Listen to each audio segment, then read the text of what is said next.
ठीक है। तो आज के लेक्चर में हम देखते हैं आपका रिस्पायरेटरी वॉल्यूम। ठीक है, जो हम सांस लेते हैं रिस्पायरेटरी वॉल्यूम का मतलब इतना हुआ। जैसे हमने नॉर्मल ब्रीथिंग ली, उसको क्या कहते हैं? तेज से सांस ले ली, इसको क्या कहते हैं? तेज से सांसें छोड़ दी, इसको क्या कहते हैं? फेफड़े में जितने सांसें रह गई उसको क्या बोलते हैं? तो इन सबको बोलते हैं respiratory volume and respiratory capacity. ठीक है, चलिए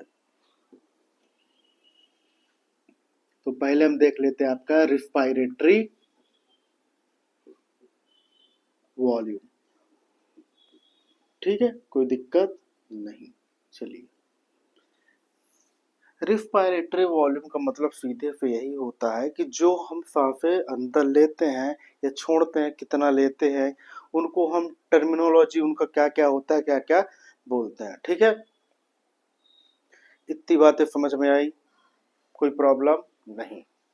अब देखिए, जैसा कि आपने देखा होगा कि जो हमारा ब्लड शुगर यानी मधुमेह के जो डायबिटिक पेशेंट होते हैं उनको मेजर करने के लिए क्या होती है? डिवाइस होती है। उसका कुछ ना कुछ नाम होता है। हर किसी का कुछ ना कुछ नाम होता है। ठीक है, कहने का मतलब सीधे सी ये बात है कि वो डिवाइस जो या वो मशीन जो किसको मेजर करेगी? हमारी ब्रीथिंग रेट को, कि हम कितना सांस अंदर ले रहे हैं, कितना सांस बाहर छोड़ रहे हैं, रिस्पायरेटरी वॉल्यूम को मेजर करेंगी, उसे हम बोलते हैं स्पाइरोमीटर। ठीक है, स्पाइरोमीटर से क्या होता है? जैसे क्या होता है, ईसीजी का ग्राफ होता है ना, तो इसका भी एक ग्राफ होता है, तो इसको हम बोलते हैं स्पाइरोग्राफ। कोई दिक्कत नहीं, स्पाइरोग्राफ आपके इसमें नहीं है। ठीक है, चलिए अब हम देखते हैं रिस्पायरेटरी वॉल्यूम। समझ में आया? तो पहला रिस्पायरेटरी वॉल्यूम देखेंगे हम आपको टाइडल वॉल्यूम। टाइडल वॉल्यूम, एक बात याद रखिएगा, टाइडल वॉल्यूम को टीवी शॉर्ट में बोलते हैं। आप वो वाला टीबी मत समझ लेना। वो वाला टीबी क्या होता है? ट्यूबरकुलोसिस होता है, वो जो आप समझते हो खांसी वाला। ये टीवी है, यानी टाइडल वॉल्यूम। टाइडल वॉल्यूम वो अमाउंट होता है जितना कि कोई भी व्यक्ति नॉर्मल सांस लेता है अंदर। जैसे अभी हम है, कोई कुछ नहीं कर रहे हैं ना, नॉर्मल सांस अंदर जा रहा है, सांस अंदर जा रहा है, सांसें बाहर आ रही हैं, इसी को हम बोलते हैं आपका टाइडल वॉल्यूम। ठीक है, and it is amount of air inspire और expire during a normal breathing. तो आप पहला लिखेंगे हम आपका tidal volume. Tidal volume, it is अ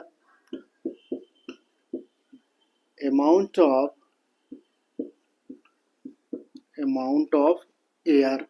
समझ में आ रहा है? एयर का मतलब ऑक्सीजन और कार्बन डाइऑक्साइड। ऑक्सीजन अंदर लेंगे और कार्बन डाइऑक्साइड बाहर छोड़ेंगे। Inspire and expire. इंस्पायर यानी अंदर लेना और एक्सपायर यानी बाहर करना। ठीक है, एक्सपायर ड्यूरिंग नॉर्मल ब्रीथिंग। ठीक है, नॉर्मल ब्रीथिंग में जब हम क्या करते हैं, जितनी कितनी सांसें अंदर लेते हैं, कितनी सांसें बाहर लेते हैं, छोड़ते हैं, इसी के अमाउंट को हम बोलते हैं आपका टाइडल वॉल्यूम। ठीक है, टाइडल वॉल्यूम की जो मात्रा होती है, जो टीबी का कितना अमाउंट होता है, वो होता है 500 ml। क्या? 500 ml। ये टाइडल वॉल्यूम की मात्राएं हैं। मात्रा यानी अमाउंट है, वैल्यू है। पर इसको इतना बिल्कुल मत समझ लेना कि टाइडल मतलब हम 500 ml अंदर लेते हैं या बाहर छोड़ते हैं। ठीक है, नॉर्मल ब्रीथिंग रेट जो अपनी होती है, क्या? नॉर्मल ब्रीथिंग रेट, कोई दिक्कत नहीं। जो नॉर्मल ब्रीथिंग रेट होती है, जो हम सांसें लेते हैं, वो कितना होता है आपका? 6000 से लेकर 8000। क्या? ml। 6000 पे फिक्स के मतलब समझते हो ना, 6000। और ये 8000 मिलीलीटर पर मिनट। ठीक है, कोई दिक्कत नहीं।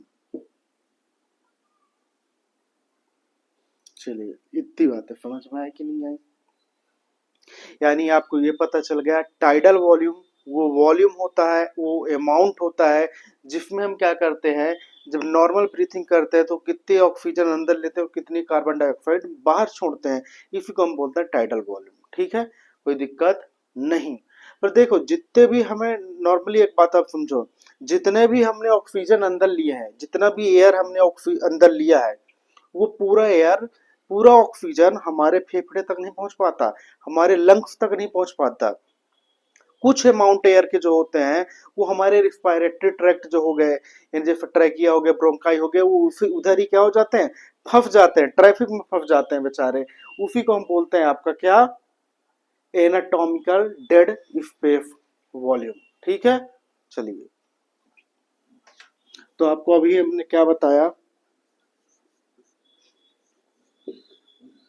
होल इंस्पायर्ड एयर, कोई दिक्कत, मतलब जितना भी हमने वो किया है, डज नोट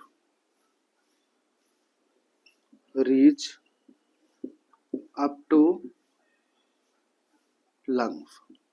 ठीक है, कोई दिक्कत नहीं। यही हमने बताया, जितना भी अमाउंट हम लेते हैं एयर का, whole inspired air does not reach up to the lungs, कोई दिक्कत नहीं।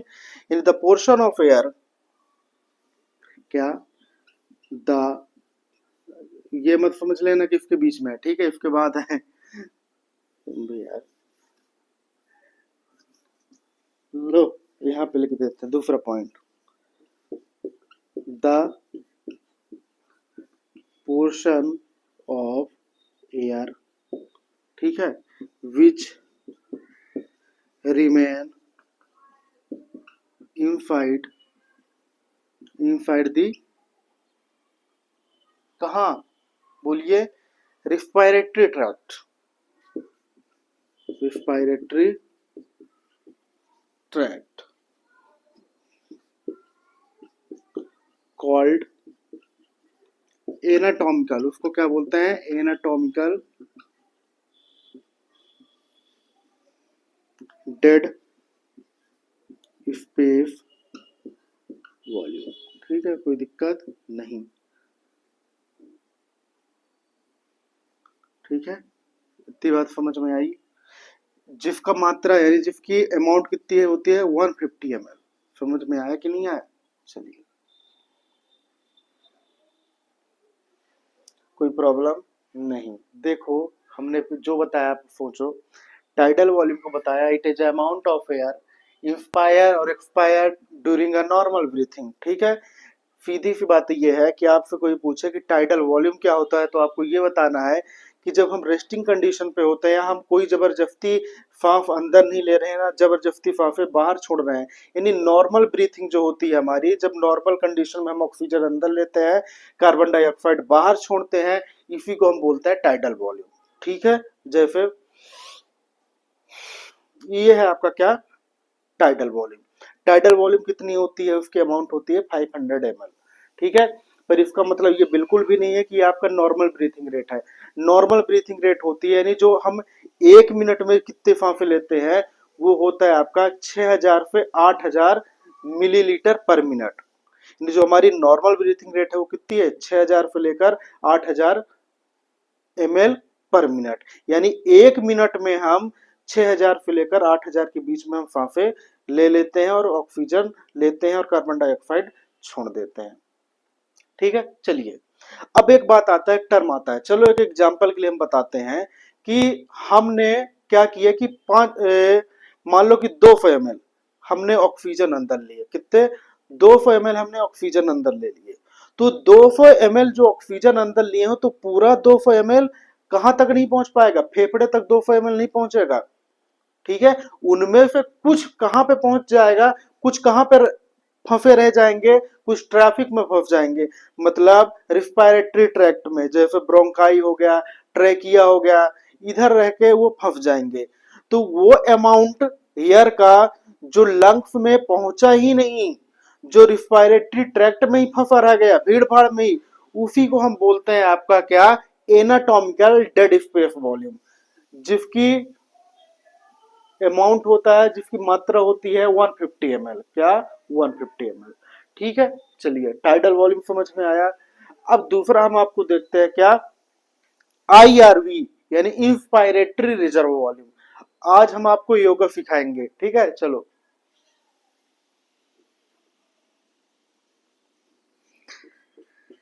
Inspiratory reserve volume. ठीक है, देखो नाम बता रहा है इंस्पायरेटरी रिजर्व वॉल्यूम। इंस्पायर का मतलब क्या होता है? इनहेल करना, ऑक्सीजन को अपने अंदर ले लेना। ठीक है कोई दिक्कत नहीं। तो इसकी डिफिनेशन क्या है? Volume of air a person can inspire by forcible यानी जोर से,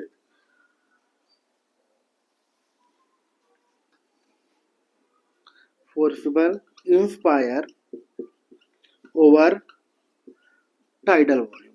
ठीक है, कोई दिक्कत नहीं। तो इसकी जो अमाउंट होगा वो कितना होता है आपका? तकरीबन होता है वो 2500 से लेकर, क्या 2500 से लेकर 3000 ml। ये किसकी वॉल्यूम है? ये किसकी वैल्यू है? आईआरवी की, यानी इंस्पायरेटरी रिजर्व वॉल्यूम। चलिए अब देखो हम आईआरवी का मतलब क्या बताते हैं। ठीक है, आईआरवी का मतलब होता है inspiratory reserve volume. Inspiratory reserve volume का मतलब ये होता है कि एक व्यक्ति कितनी जोर से अपने अंदर सांसें ले सकता है। ठीक है, जैसे ऑक्सीजन लेना, इसी को हम बोलते हैं आपका आईआरवी यानी इंस्पायरेटरी रिजर्व वॉल्यूम। इसकी जो अमाउंट होती है वो कितनी होती है आपकी? 2500 से लेकर 3000 ml। कोई दिक्कत नहीं। इतनी बातें समझ में आई कि नहीं आई? आईआरवी समझ में आ गया। अब नेक्स्ट हम देखते हैं ईआरवी। ठीक है, यहाँ पे आ जाएगा नहीं आएगा? छापो, इतना इतना छापो। ठीक है, तो स्पायरोग्राफ बना देते पर तुम्हें समझ में नहीं आएगा, छोड़ो, जितना उतना ही चलाओ। क्योंकि स्पायरोग्राफ है नहीं एनसीईआरटी में, तो आज तक कभी पूछा नहीं, तो अभी भी नहीं पूछेगा आगे। चले, हो गया।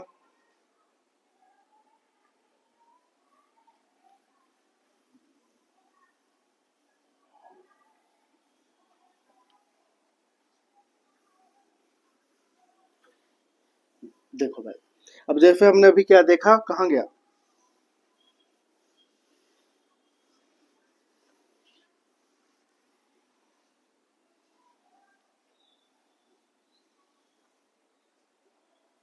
देखो आईआरवी हो गया, इसी तरह आईआरवी की तरह एक और है ERV, expiratory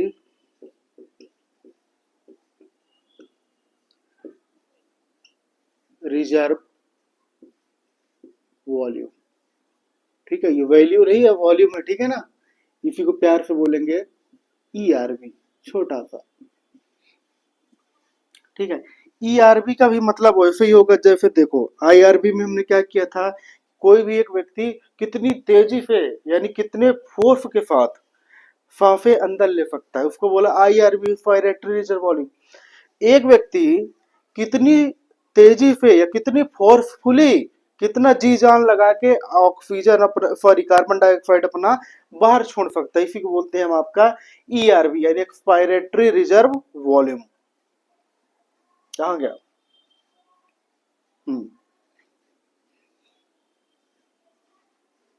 it is a volume of air. Air मतलब यहाँ पे क्या है? CO2 आएगा ना। A person can can expire, ठीक है, by forcible, it is a volume of air a person can inspire, sorry expire, कहाँ गया?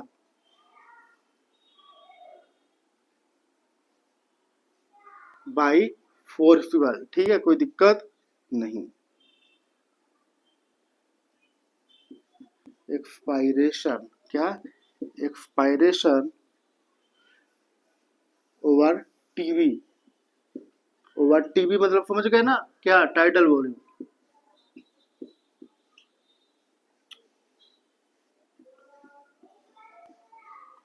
ठीक है, चलो अब सोच के बताओ कि आईआरबी और ईआरबी में डिफरेंस क्या है, क्या अंतर है दोनों में।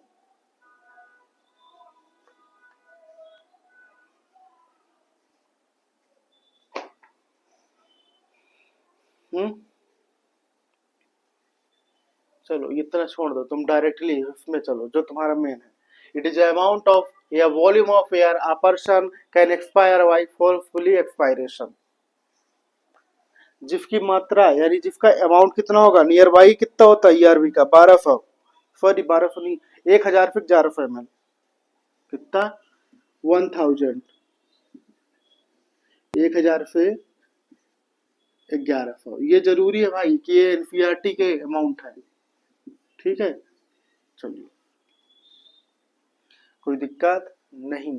तो ये है आपका ईआरबी यानी कितना अमाउंट, क्या आपसे कोई पूछे कि ईआरबी यानी एक्सपायरेटरी रिजर्व वॉल्यूम क्या होगा, तो आप बोलोगे कि कोई भी व्यक्ति कितना जोर से या कितना फोर्स या कितनी ताकत लगा के कार्बन डाइऑक्साइड को यानी अपनी सांसें को बाहर छोड़ रहा है, ठीक है, उसी को बोलोगे आप क्या, एक्सपायरेटरी रिजर्व वॉल्यूम।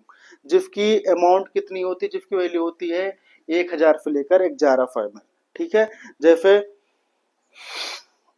आप सांसें अपने अच्छे तेजी से बाहर निकाल रहे हो, उसी को बोलेंगे आपका ERV, expiratory reserve volume.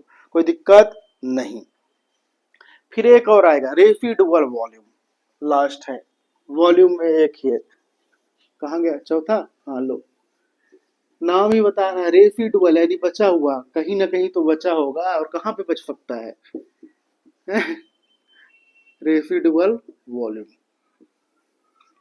It is a amount of air, क्या, it is a amount of air that that remain क्या, inside the lung, inside the lungs,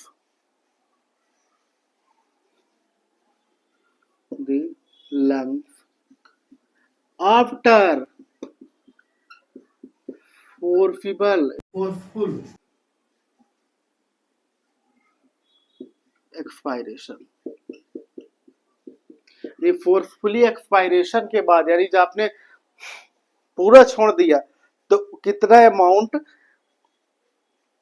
air का यानी ऑक्सीजन, सॉरी कितना अमाउंट एयर अंदर बचा हुआ है यानी कार्बन डाइऑक्साइड वगैरह बचे हुए हैं, ठीक है। कुछ ना कुछ तो बचा होगा, उसी को हम बोलेंगे रेसिडुअल, रेसिडुअल वॉल्यूम। कोई दिक्कत नहीं। इसकी मात्रा होती है आपकी 1100 से लेकर 1200 ml। कहाँ गया भैया, हाँ छापो, ठीक है। तो अब समझ में आया, कोई प्रॉब्लम नहीं, ठीक है। आप इसको अब नॉर्मली समझो जो हमने बताया, ठीक है। अब देखो कोई भी व्यक्ति है नॉर्मल सांसें ले रहा है, ऑक्सीजन अंदर ले रहा है, कार्बन डाइऑक्साइड बाहर छोड़ेगा, तो इसको हम बोलेंगे टाइडल वॉल्यूम, ठीक है। उसने कोई भी प्रेशर नहीं लगाया, कोई भी ताकतें नहीं लगाई हैं, जैसे मैं अभी बोल रहा हूँ तो सांसें ले रहा हूँ, छोड़ रहा हूँ, ये सब, तो ये क्या है आपका टाइडल वॉल्यूम। पर अगर जो मैं जबरदस्ती सांसें अंदर ले लूं जैसे, तो इसे हम बोलेंगे आपका आईआरवी यानी इंस्पायरेटरी रिजर्व वॉल्यूम, ठीक है। इंस्पायरेटरी रिजर्व वॉल्यूम वो वॉल्यूम होता है या वो अमाउंट होता है या वो मात्रा होती है कि जितना हम फोर्सफुली यानी ताकत से ऑक्सीजन अपने अंदर ले रहे हैं, ठीक है। अब उसी तरह जैसे हमने ताकत से ऑक्सीजन अंदर लिया है, तो हम कितने ताकत से, ये बोल सकते हो कि हम बहुत ताकत से, या बोल सकते हो कि फोर्सफुली हम कितना एयर छोड़ रहे हैं यानी कितना कार्बन डाइऑक्साइड को बाहर छोड़ रहे हैं, तो इसी को बोलोगे आप ईआरवी यानी एक्सपायरेटरी रिजर्व वॉल्यूम, ठीक है। जैसे कितना हमने ताकत से छोड़ दिया, ठीक है। अब हमने ताकत से छोड़ दिया है, देखो जैसे पूरे तरह से छोड़ दिया, तो इसके बाद भी यानी फोर्सफुली एक्सपायरेशन के बाद भी हमारे फेफड़े में कितना एयर बच गया, उसी को बोलते हैं हम आपका रेसिडुअल वॉल्यूम। ठीक है, कोई दिक्कत नहीं, छाप लो इसको। अब ये वॉल्यूम का सिलसिला खत्म हुआ, अब एक आएगा कैपेसिटी का।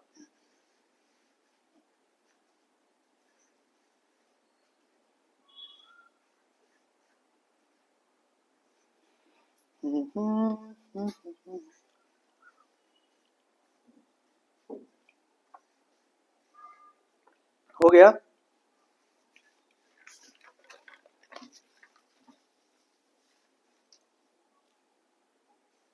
चलो, तो अभी हमने क्या देखा, रिस्पायरेटरी वॉल्यूम।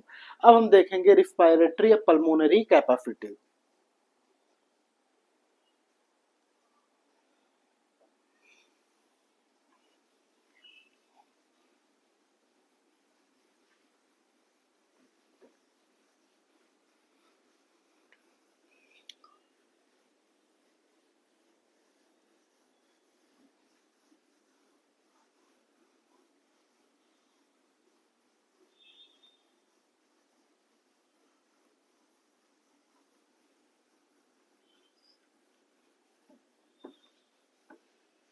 चलो,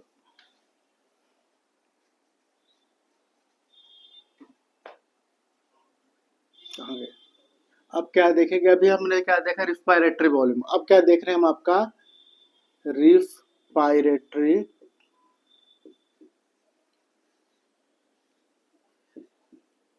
कैपेसिटी। एक मिनट यार,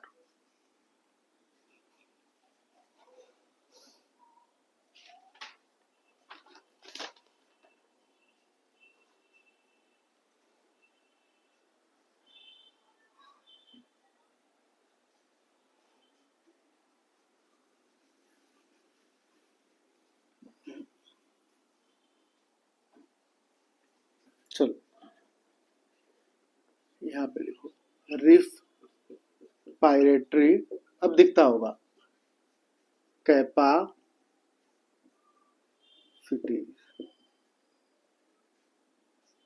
ठीक है, मतलब कैपेसिटी का मतलब हिंदी में क्या होता है, क्षमता। यानी कोई भी व्यक्ति कितना फाफे अंदर ले सकता है और कितनी फाफे छोड़ सकता है, कोई दिक्कत नहीं। ठीक है, कोई प्रॉब्लम नहीं। हाँ, स्पेलिंग दूसरा होगा, CITIEF, क्या CITI, अरे ठीक है। चलो, शब्दों में क्या है, भावनाओं को समझो। ठीक है, चलो, तो रिस्पायरेटरी कैपेसिटी देखो। रिस्पायरेटरी कैपेसिटी तभी समझ में आपको आएगा जब आपको क्या समझ में आएगा, जो हमने पढ़ा दिया रिस्पायरेटरी वॉल्यूम। अगर जो आपको रिस्पायरेटरी वॉल्यूम समझ में आ गया तो रिस्पायरेटरी कैपेसिटी समझ में आ जाएगी। फॉर एग्जांपल के लिए आपसे कोई पूछे इंस्पायरेटरी कैपेसिटी, ठीक है, नॉर्मली आमतौर पे भाषा में बोला जाए तो कि एक व्यक्ति के पास कितनी क्षमता होती है कि वो कितने सांसें अंदर ले सकता है। अब बताओ, जो हमने पढ़ा इंस्पायरेटरी कैपेसिटी क्या क्या हो सकता है, जो हमने 4 वॉल्यूम पढ़े, तो उसमें कौन से ऐसे वॉल्यूम थे जिसमें वो व्यक्ति सांसें अंदर ले रहा था। एक तो टाइडल वॉल्यूम था, ठीक है, जिससे सांसें अंदर ले रहा था। दूसरा क्या था, IRV यानी इंस्पायरेटरी रिजर्व वॉल्यूम, तो ये भी क्या था आपका, जिससे सांसें अंदर ले रहा था। तो इन्हीं दोनों को मिला के टाइडल वॉल्यूम और IRV को हम क्या बोलते हैं, आपका इंस्पायरेटरी कैपेसिटी। यानी total volume of air a person can inspire after normal expiration. ठीक है, लिखो टोटल वॉल्यूम ऑफ एयर, ठीक है, a person can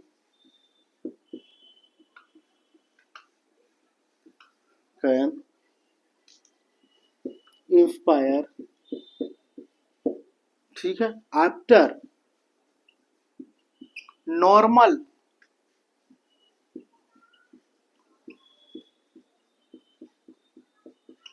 normal expiration. ठीक है, इसी को हम बोलेंगे आपका इंस्पायरेटरी कैपेसिटी। छोड़ो, ठीक है, रिस्पायरेटरी कैपेसिटी चल रहा है, रिस्पायरेटरी कैपेसिटी हम शॉर्ट में लिख दे रहे हैं, ठीक है। रिस्पायरेटरी कैपेसिटी का पहला क्या है आपका, इंस्पायरेटरी कैपेसिटी। क्या, इंस्पायरेटरी कैपेसिटी, ठीक है। इंस्पायरेटरी कैपेसिटी का मतलब आप समझ लो, टीबी प्लस आईआरबी मतलब क्या होगा, बोलो एक बार, अभी हमने बताया। टीबी और आईआरबी को दोनों मिला दोगे तो क्या कहलाएगा, बताइए, बोलो भाई। इंस्पायरेटरी कैपेसिटी, कैपेसिटी, ठीक है। चलिए देखो, फिर से देख लो, तुम्हें ना समझ में आया तो ये बहुत नहीं समझ में आता, इसलिए हम धीमे से चल रहे हैं। इंस्पायरेटरी कैपेसिटी का मतलब ये होता है कि कोई भी व्यक्ति एक नॉर्मल सांस छोड़ने के बाद कितने ऑक्सीजन अपने अंदर ले सकता है, ठीक है, इसी को हम बोलेंगे आपका इंस्पायरेटरी कैपेसिटी। यानी कोई भी व्यक्ति नॉर्मल सांसें छोड़ने के बाद कितना ऑक्सीजन अंदर लेगा। अब आपको पता है एक कैफे लिया था उसने, नॉर्मल होके लिया था, नॉर्मल मतलब टाइडल वॉल्यूम, फिर उसने एक जोरदार क्या लिया था अपने अंदर, ऑक्सीजन, यानी क्या था, आईआरबी, इंस्पायरेटरी रिजर्व वॉल्यूम। तो TV plus IRV equal to कितना हो जाता था आपका, इंस्पायरेटरी कैपेसिटी। तो लिखो, कहाँ गया, आईसी यानी inspiratory capacity equal to TV, यानी टाइडल वॉल्यूम जो पढ़ चुका है, और दूसरा आईआरबी यानी इंस्पायरेटरी रिजर्व वॉल्यूम, ठीक है। इनका अमाउंट पूछ लिया जाए तो कोई दिक्कत आपको नहीं होना चाहिए, टीबी का जितना होगा और आईआरबी का आप जोड़ के बता दोगे, कोई दिक्कत नहीं। अब जैसे आईसी आया यानी इंस्पायरेटरी कैपेसिटी, उसी तरह आपका आएगा एक्सपायरेटरी कैपेसिटी, यानी कितना छोड़ सकता है व्यक्ति। अभी तो कितना अंदर ले सकता था, कितना छोड़ सकता है। हाँ, वैसे ही कुछ नहीं करना, डेफिनेशन भी वही रखना, दो चेंजेस कर देना है, एक्सपायरेटरी कैपेसिटी, तो यही है क्या, total volume, it is a total volume of air a person can, क्या बताइए, एक्सपायर या इंस्पायर, एक्सपायर, ठीक है,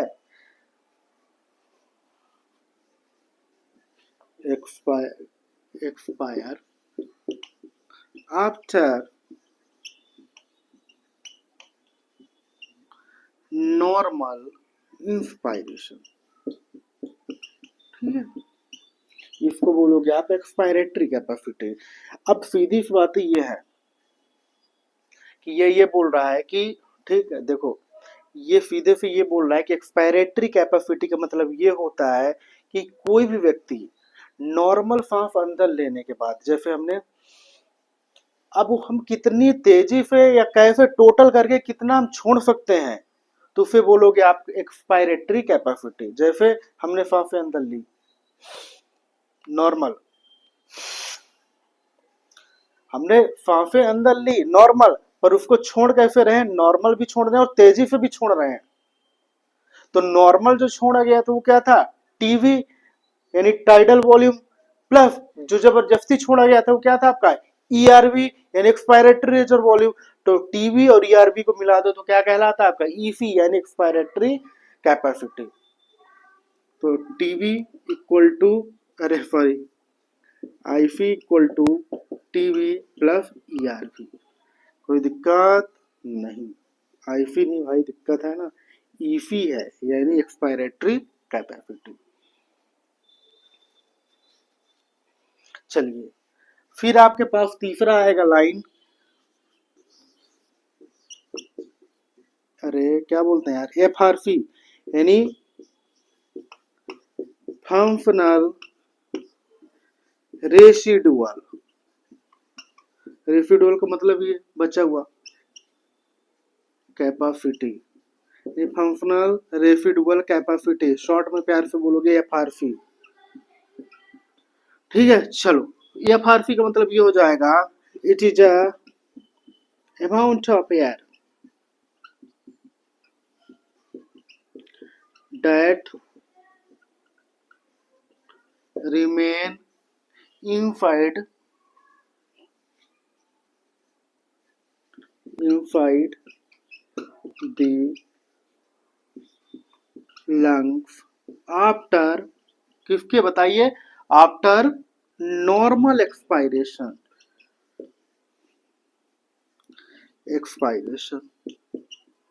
ठीक है। तो इसे बोलते हैं हम आपका क्या, फंक्शनल रेसिडुअल कैपेसिटी, जिसकी वॉल्यूम होती है, यानी IFRC क्या होता है, ERV प्लस RV, मतलब ERV यानी एक्सपायरेटरी रिजर्व वॉल्यूम और RV यानी रेसिडुअल वॉल्यूम, ठीक है, जो हमने आपको पढ़ा चुका है। फिर और नीचे दिखेगा क्या, नहीं हो पाएगा, चलो इतना ही ठीक है। देखो फंक्शनल रेसिडुअल कैपेसिटी, क्या फंक्शनल रेसिडुअल कैपेसिटी, हाँ चलो दोनों में अंतर अभी छोड़ो, अंतर नहीं आ गया तो समझ लो। फंक्शनल रेसिडुअल कैपेसिटी का मतलब क्या होता है, ठीक है। देखो नॉर्मल हमने एक्सपायरेशन किया, क्या नॉर्मल एक्सपायरेशन किया, यानी नॉर्मल सांसें छोड़ी, जैसे अब हमने इतनी सांसें छोड़ दी नॉर्मल, तो कुछ ना कुछ अमाउंट, कुछ ना कुछ मात्रा कहाँ पे रह गई होगी, हमारे फेफड़े में, यानी हमारे लंग्स के अंदर बच गई होगी, उसी को हम बोलते हैं आपका फंक्शनल रेसिडुअल कैपेसिटी। याद रखिएगा फंक्शनल रेसिडुअल कैपेसिटी में जो फेफड़े के अंदर, जो लंग्स के अंदर क्या बचा हुआ है, एयर बचा हुआ है, वो कब, कौन सी कंडीशन में बचा हुआ है, जब हमने नॉर्मल ब्रीथिंग की है, यानी नॉर्मल एक्सपायरेशन किया है, ठीक है, यानी बाहर छोड़ दिया, ठीक है।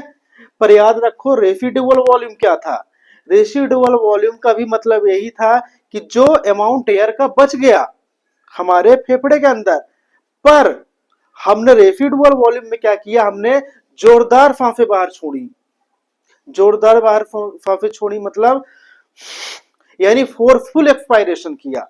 बट FRC के केस में, यानी फंक्शनल रेसिडुअल के केस में, हमने नॉर्मल एक्सपायरेशन किया, यानी कोई भी सांसें नहीं लगाई, ठीक है, यानी कोई भी जबरदस्ती नहीं की, ठीक है। तो ये हुआ आपका, इतनी छाप लो,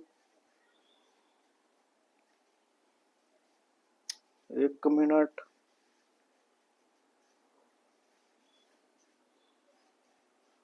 चलो हो गया, तो दो और बचे हैं।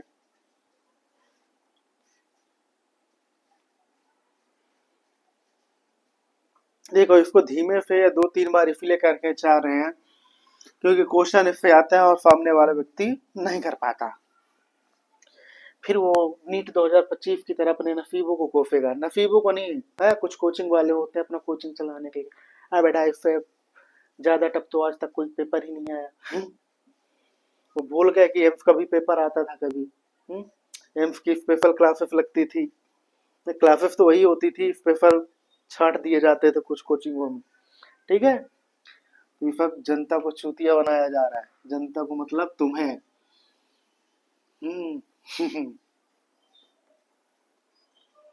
चलो इतनी बातें समझ में आई हैं।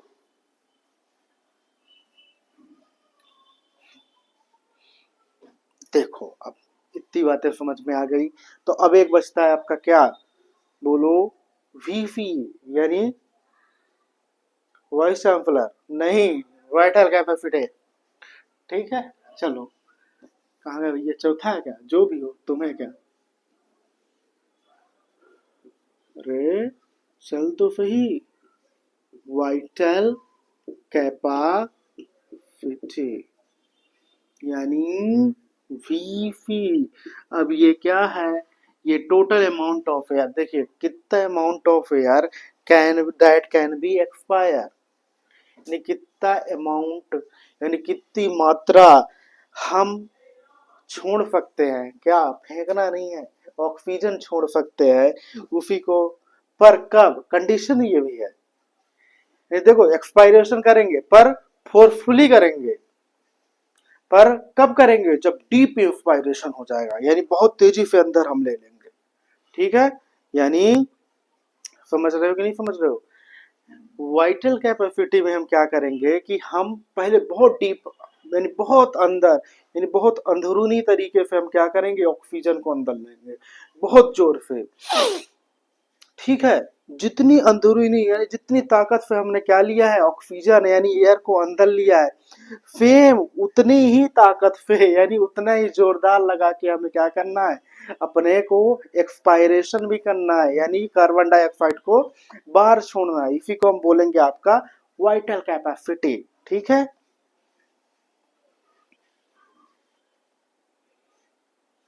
चलो कहाँ गया भैया? अरे यार, चेंज करना पड़ेगा क्या? चलो देखते हैं। It is amount of year. ठीक है, दैट कैन बी, क्या, दैट कैन बी एक्सपायर्ड। ठीक है, यानी अंदर लिया जाएगा बाई, सॉरी छोड़ा जाएगा बाई फोर्सिबल, कहाँ गया भैया, forcible expiration after deep inspiration. ठीक है,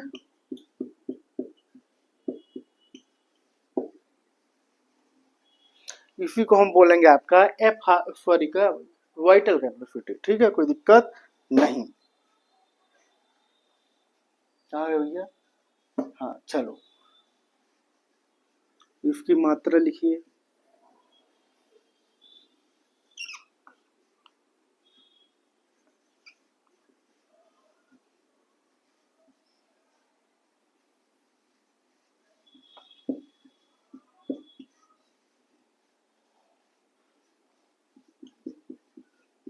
समझ रहे हो, डीप इंस्पायरेशन लिए मतलब आईआरवी कर लिए, यानी इंस्पायरेटरी रिजर्व वॉल्यूम अपने हिसाब से अंदर ले ली ज्यादा से। और कहाँ गया, फोर्सफुली एक्सपायरेशन किया यानी ईआरवी किया, कोई दिक्कत नहीं। फिर क्या हुआ, जब आईआरवी और ईआरवी हुआ तो कहीं ना कहीं तो टीवी तो हुआ ही होगा, टीवी यानी टाइडल वॉल्यूम। ठीक है, तो इसी को हम बोलते हैं आपका वाइटल कैपेसिटी, कोई दिक्कत नहीं।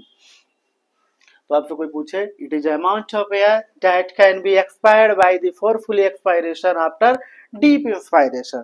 ठीक है, कोई दिक्कत नहीं। मतलब सीधी सी बात यह है कि वाइटल कैपेसिटी वो कैपेसिटी होता है जिसमें हम क्या करते हैं, कुछ नहीं करते, आईआरवी आरवी और टीवी करते हैं। कितनी बार बताएं? ठीक है, चलो समझे।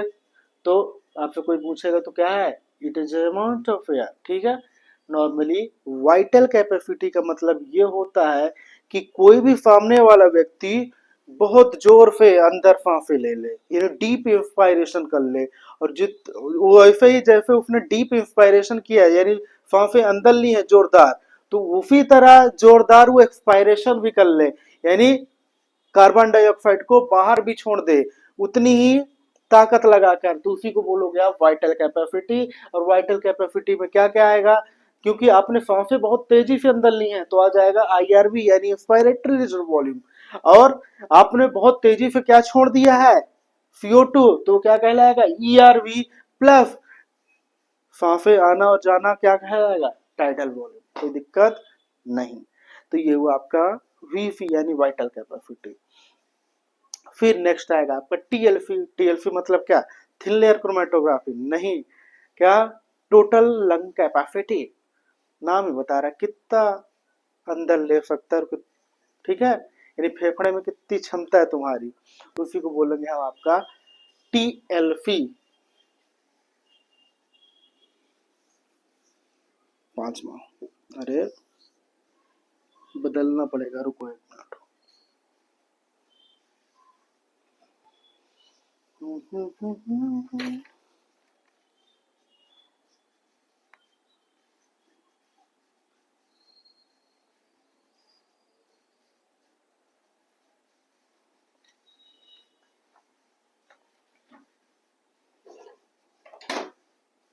चलो,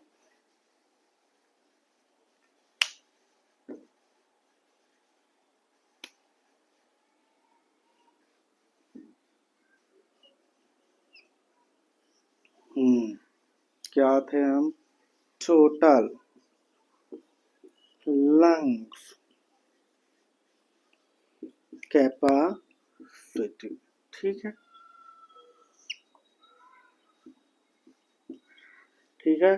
तो it is the total amount of air, क्या, total volume of air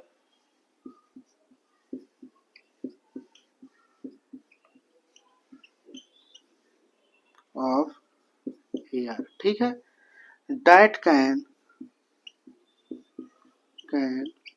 accommodated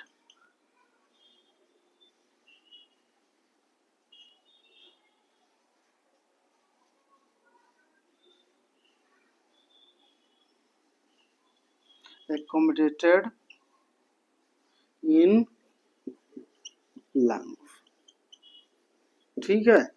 इसकी जो लिखोगे वो क्या लिखोगे, TLC इक्वल टू IRV, ठीक है, प्लस ERV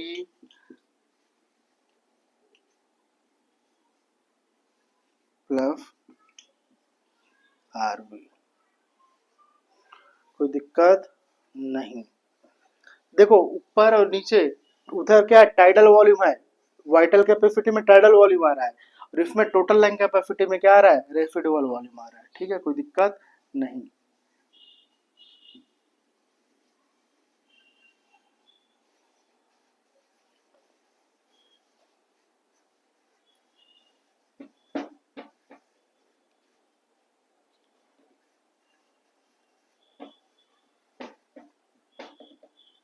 ठीक है, और लिख लो, at end of forcible inspiration, ठीक है। जाहिर सी बात है, टोटल लंग कैपेसिटी का मतलब ये हुआ कि एक कोई भी व्यक्ति है जो इंस्पायरेशन कर लिया, यानी बहुत अंदर ले लिया, ठीक है, बहुत अंदर लेने का मतलब आपने कितना ले सकता है, उसी को बोलोगे आप क्या, TLP, कोई दिक्कत नहीं। तो इसमें सब चीजें आएंगी, मतलब टोटल वॉल्यूम ऑफ एयर, कितना लंग्स में एयर आ सकता है, ठीक है। तो IRV भी, यानी आप अंदर लोगे जल्दी, फिर ERV भी आएगा, एक्सपायरेटरी रिजर्व वॉल्यूम, और इवन रिजर्व वॉल्यूम जो बचा हुआ था वो भी, इन तीनों की, ये तीनों कहाँ पे रह सकते हैं, हमारे फेफड़े में रह सकते हैं, इसीलिए बोला इसको हमने क्या, TLC, कोई दिक्कत नहीं। यही बोलना है कि total volume of air that accommodated in a lungs at a end of forcefully inspiration, ठीक है। तो अभी से ये क्या हुआ, स्वाहा। अब हम देख रहे हैं अपना नेक्स्ट, देख रहेंगे क्या, बताइए। अब हमारा नेक्स्ट जो आएगा, एक्सचेंज ऑफ गैसेस। चले आ जाए, चलो क्या है, 2 मिनट का तो गेम है।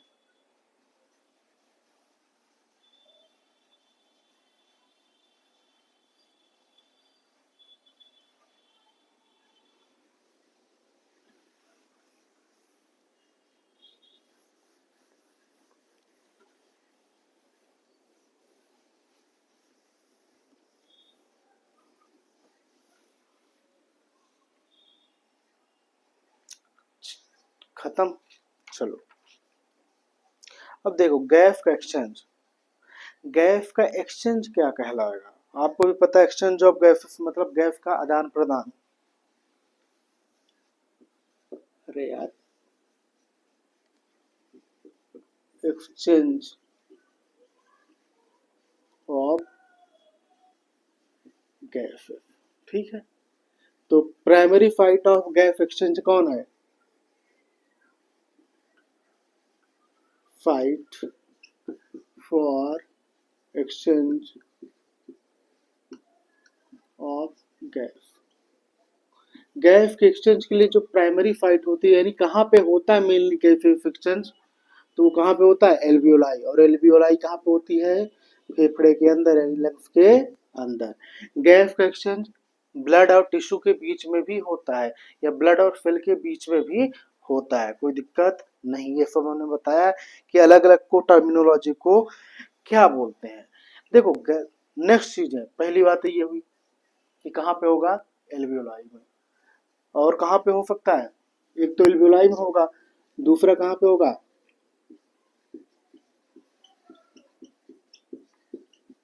आल्फो occur between blood and tissue, blood और टिश्यू के बीच में भी होगा या सेल के बीच में, बोल दो, कोई दिक्कत नहीं। तो दूसरा पॉइंट ये हुआ। तीसरा, कौन से मैकेनिज्म फॉलो करेगा, यानी गैस एक्सचेंज किसकी हेल्प से होगा, कौन सा होगा? तो होगा simple diffusion. Simple diffusion.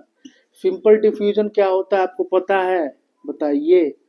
Simple diffusion एक पैसिव प्रोसेस है, यानी एटीपी की नहीं लगती, पैसिव प्रोसेस, यानी एटीपी रिक्वायरमेंट नहीं होगा। कहने का मतलब समझते हो? पैसिव का मतलब समझते हो? देखो, ये हमारे पास दो, अरे आजा भैया, चलो चलो, ये दो हैं, ठीक है, एक ये डिब्बा, एक ये डिब्बा, इसमें पानी इतना तक भरा हुआ है,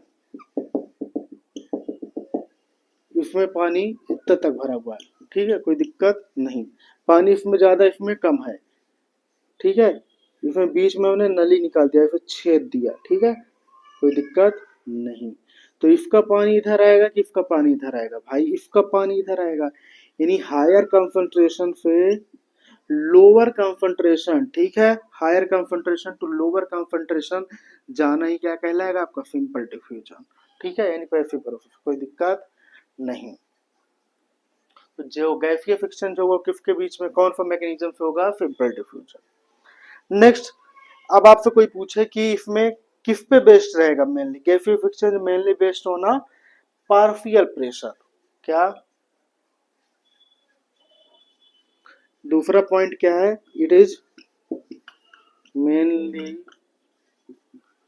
बेस्ड ऑन पार्शियल प्रेशर, क्या? Partial pressure. अब बात आती है, पर पार्शियल प्रेशर क्या है? केमिस्ट्री में तो राउट फ्ला और पैसे ही परेशान करेगा। अच्छा, तुम्हें नहीं करेगा, अभी तुम 11th में। हाँ, नीट वाले हो, जिनको एक्सपीरियंस अनुभव है तो उन्हें करेगा। देखो, अब पार्शियल प्रेशर का मतलब क्या होता है? इट इज अ प्रेशर, क्या? It is a pressure of individual gas, ठीक है, एक एक गैस का, इंडिविजुअल गैस का जो प्रेशर होता है उसे बोलते हैं पार्शियल प्रेशर, ठीक है। देखो चलो, मान लो हमारे पास एक डिब्बा है, ठीक है, एक कंटेनर है, उसमें ऑक्सीजन है, कार्बन डाइऑक्साइड है, दोनों भरे हुए हैं, ठीक है। तो दोनों का मिला के आपको क्या बोलोगे? पार्शियल प्रेशर है। दोनों का प्रेशर जो डिब्बे के अंदर है तो उसको बोलोगे प्रेशर, सॉरी गलत बोल दिया, क्या पार्शियल गलत है, ठीक है, प्रेशर होगा। कहने का मतलब तुम सीधे सी बात ही है, तुम्हें लो चलो, ठीक है। ये हमारे पास बॉटल है, इसको आप सिलेंडर कंसीडर कर लो। इसके अंदर क्या है? CO2, कार्बन डाइऑक्साइड, इसके अंदर ऑक्सीजन है यानी O2, इसके अंदर मीथेन गैस है CH4, तीन गैस है। तो इन तीनों गैस का कोई ना कोई एक एक क्या होगा? प्रेशर होगा। भाई मीथेन का प्रेशर कोई अलग होगा, ऑक्सीजन का प्रेशर कुछ ना कुछ अलग होगा, कार्बन डाइऑक्साइड का प्रेशर अलग होगा, यानी इंडिविजुअल गैस का प्रेशर अलग अलग है, ठीक है। तो एक इंडिविजुअल गैस के प्रेशर को ही हम बोलते हैं पार्शियल प्रेशर, यानी कार्बन डाइऑक्साइड का जो प्रेशर होगा उसे बोलोगे पार्शियल प्रेशर, ऑक्सीजन का जो प्रेशर होगा उसे बोलोगे पार्शियल प्रेशर, मीथेन का जो प्रेशर है उसे बोलोगे आप पार्शियल प्रेशर। पर इन तीनों का, जैसे पांच पांच तीनों का है तो पांच तीन 15 हो गए, तो इन तीनों का मिला के जो क्या हुआ प्रेशर, कलेक्टिवली प्रेशर बोलते हैं, उसे ही आपको बोलेंगे प्रेशर, ये टोटल प्रेशर, ठीक है, कोई दिक्कत नहीं। तो तीनों गैसों को मिला के जो प्रेशर आएगा, जो उसी को बोलोगे आप क्या?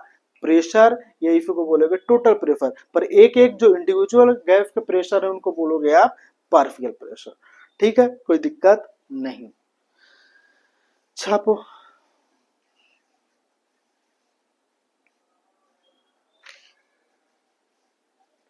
एक मिनट, इंक डालें भाई, कहाँ गया इंक? ये खत्म ही कर देते हैं, क्यों फालतू का।